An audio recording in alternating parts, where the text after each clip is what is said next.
there is some news out there. I mean, right out of the gate, Floyd Mayweather, Conor McGregor have verbally agreed.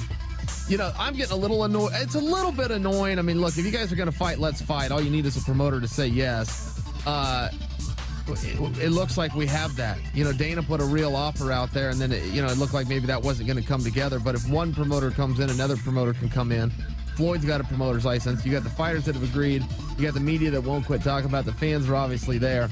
It was reported by ESPN. Well, that changes everything, right? If somebody's talking about this, we've got a good story. We've got a talking point. If ESPN talks about it, it's totally different. Their vetting system is totally different. Their reputation, their credibility, it's totally different. So when ESPN finally goes on air and says there's a verbal, the speculation is done.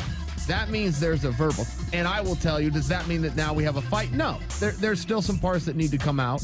And from the small blurb that I was able to read on ESPN, didn't allude to anything else. They just said that they have verbally finally agreed on something.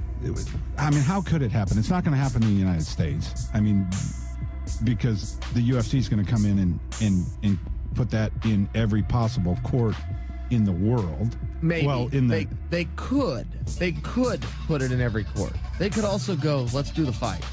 They could do that. If they're going to promote it, they could do that. What do they stand to gain by having Conor McGregor go out and make, a couple $100 million or $100 million without him? What do they stand to gain?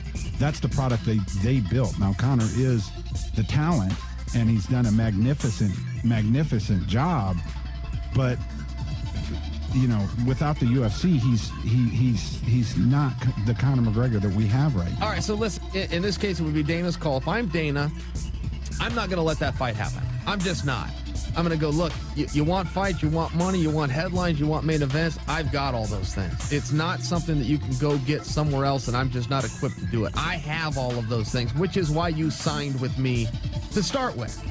That's a very fair and candid answer. Now, if Dana wants to be a good guy, and it looks like he does, look, you guys want to box. This isn't what I do, but I do like boxing. I am a promoter. I've got the ability to put this on. Then I will. Here's the numbers. And he did that as well. So Dana's hands are completely clean on this. He didn't stop anybody from any opportunity whatsoever. That doesn't mean that those guys are going to agree and that Floyd's going to be able to work under Dana.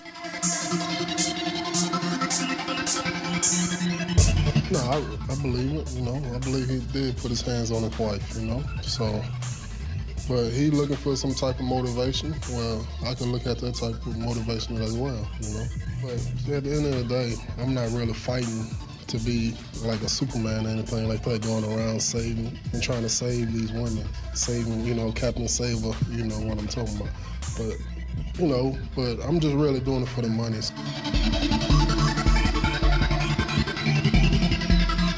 Hey, I walked in the room.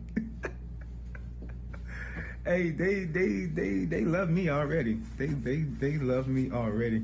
Let me show you what they did for a brother.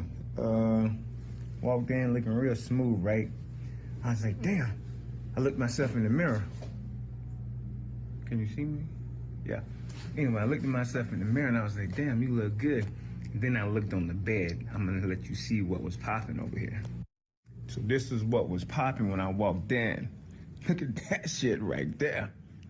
Nigga walked in his room, had some shit like this. Hey, Mr. Johnson. All they missing is the M and the R from Mr. Johnson. But other than that, they made my shit look good.